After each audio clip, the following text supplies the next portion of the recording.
নমস্কার বন্ধুরা, আশা করি সবাই খুব ভালো আছেন। টুম্পাস কিচেন অ্যান্ড মিনি ব্লগসে আপনাদের সকলকে জানাই স্বাগত। পেঁপে অনেক খেয়েছেন, আজ আমি পেঁপে দিয়ে একটি দারুণ রেসিপি তৈরি করব, পেঁপের পনির। আপনারা কে কে এই পেঁপের পনির খেয়েছেন প্লিজ কমেন্ট করে জানাবেন। সম্পূর্ণ রেসিপিটি অবশ্যই দেখবেন, তা না হলে কিন্তু পারফেক্টভাবে এই পেঁপের পনির তৈরি করতে পারবেন না। এই পনিরটা কিন্তু একদমই নরম তুলতুলে হয়। চলুন তাহলে দেখে নেওয়া যাক কিভাবে আমি পেঁপের পনির তৈরি করি।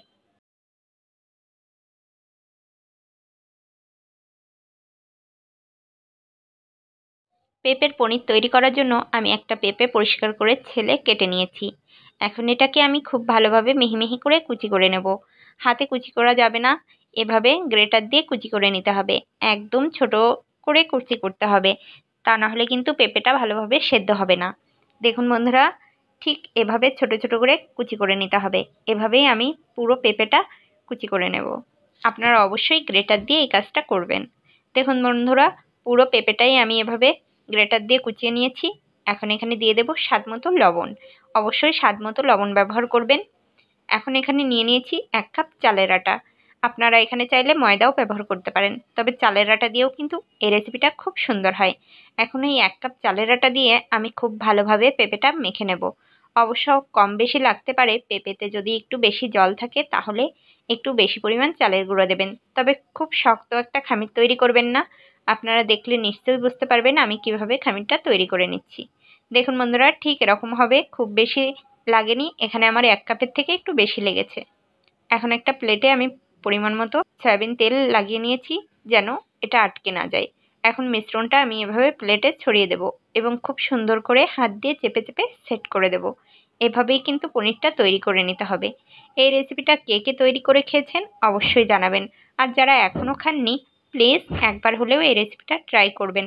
দেখবেন খেতে কিন্তু অপূর্ব স্বাদ হয়। যে এই রেসিপিটা একবার খাবে সে কিন্তু বারবার খেতে চাইবে। এভাবে হাত দিয়ে আমি চেপে চেপে পুরো প্লেটেই বসিয়ে দেব এবং হাত দিয়ে খুব সুন্দর করে চেপে চেপে সমান করে দেব, যেন এটা খুব সুন্দরভাবে সেট হয়ে থাকে। দেখুন বন্ধুরা, আমি খুব সুন্দর করে চেপে চেপে সেট করে নিয়েছি। এখন এটাকে আমি হালকা ভাপিয়ে নেব। এটা খুব বেশি সময় ভাপানোর দরকার নেই, 10 মিনিট ভাপালেই হয়ে যাবে। ভাপানোর জন্য এখানে আমি কড়াইতে জল ফুটিয়ে নিয়েছি এবং একটা স্ট্যান্ড বসিয়ে দিয়েছি। এখন এটাকে সাবধানে দিয়ে দেব।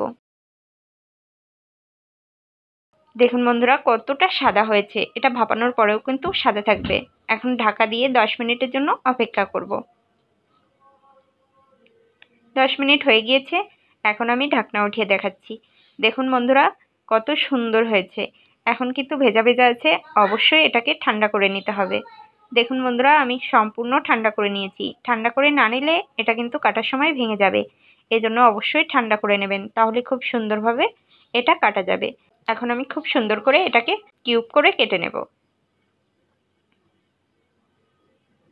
এটা কাটাও কিন্তু সহজ এবং প্লেটে একদমই আটকে যাবে না, কারণ আমি নিচেই তেল লাগিয়ে নিয়েছি।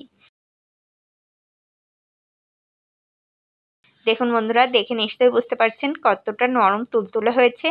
এখন আমি চৌকো করে কেটে নিব। আপনারা আপনাদের পছন্দ মতো কেটে নিতে পারেন।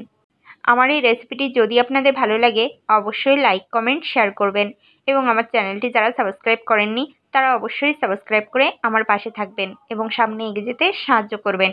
আর যারা আমার চ্যানেলটি সাবস্ক্রাইব করেছেন তাদের জানাই অসংখ্য ধন্যবাদ।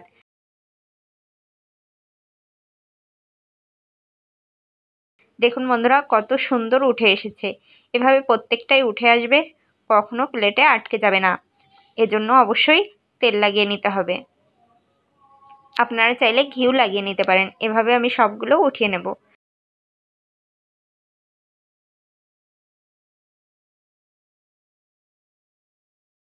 দেখুন বন্ধুরা, উঠিয়ে নিয়েছি। এখন ভেজে নেব। ভাজার জন্য আমি কড়াইতে তেল বসিয়ে দিয়েছি। তেলটা গরম হয়ে গিয়েছে। এখন একে একে সবগুলো এভাবে দিয়ে আমি খুব সুন্দর করে ভেজে নেব। আমি এগুলো একটু লাল লাল করে ভেজে নেব। আপনারা আপনাদের পছন্দ মতো ভেজে নেবেন, তবে এগুলো লাল লাল করে ভেজে নিলে কিন্তু খুব ভালো লাগে। দেখুন বন্ধুরা, ভেজে নিয়েছি। এখন আমি উঠিয়ে নেব।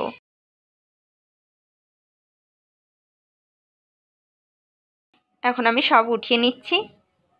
একইভাবে আমি সবগুলো ভেজে নেব।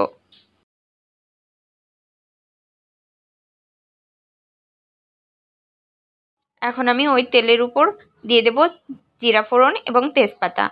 এখন আমি একটা মশলার মিশ্রণ তৈরি করে নিয়েছি। এখানে আদা, জিরা, ধনে একসাথে বেটে নিয়েছি এবং শুকনো লঙ্কাও দিয়ে দিয়েছি। এখন সব কিছু দিয়ে দিচ্ছি। দিয়ে দেব অল্প পরিমাণ জল। এখানে অবশ্যই একটু জল ব্যবহার করবেন যেন মশলাটা না পুড়ে যায়। এখন দিয়ে দেব পরিমাণ মতো হলুদ এবং স্বাদ মতো লবণ। এখন মশলাটা খুব ভালোভাবে কষিয়ে নেব। এই মশলাটা যত ভালোভাবে কষাবেন রেসিপিটা কিন্তু তত ভালো হবে। এজন্য চেষ্টা করবেন চুলার আঁচ কম রেখে মশলাটা খুব ভালোভাবে কষিয়ে নেওয়ার।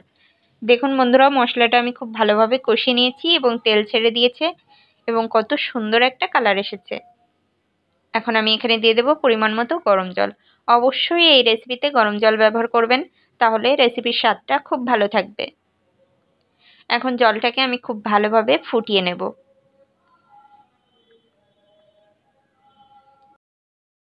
দেখুন বন্ধুরা, ঝোলটা ফুটে উঠেছে। এখন আমি ভেজে রাখা পনিরগুলো দিয়ে দেব। পেঁপের এই পনির কিন্তু দেখতে একদমই পনিরের মতন হয়েছে। দেখুন বন্ধুরা, আপনারা দেখে নিশ্চয়ই বুঝতে পারছেন এগুলো একদম পনিরের মতো মনে হচ্ছে। এগুলো সত্যিই খেতে অপূর্ব স্বাদ হয়। আপনারা একবার হলেও বাসায় ট্রাই করবেন। দেখুন বন্ধুরা, ঝোলটা আমি বেশ ফুটিয়ে নিয়েছি। এখন এখানে দিয়ে দিচ্ছি অল্প পরিমাণ চিনি। অবশ্যই একটু মিষ্টি ব্যবহার করবেন, তাহলে খেতে খুব ভালো লাগবে। এবং দিয়ে দিচ্ছি কিছুটা গরম মশলা গুঁড়া।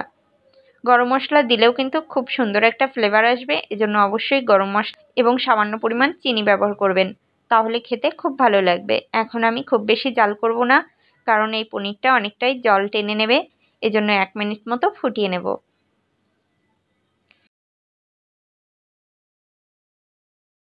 দেখুন বন্ধুরা, 1 মিনিট মতো ফুটিয়ে নিয়েছি। আমি আর ঝোলটা গাঢ় করব না, তাহলে অনেকটা শুকনো শুকনো হয়ে যাবে ঠান্ডা হয়ে গেলে। এখন নামিয়ে নেব। দেখুন বন্ধুরা, নামিয়ে নিয়েছি। কত সুন্দর কালার এসেছে। অবশ্যই এই রেসিপিটা বাসায় একবার ট্রাই করবেন। সম্পূর্ণ ভিডিওটি দেখার জন্য সকলকে জানাই অসংখ্য ধন্যবাদ।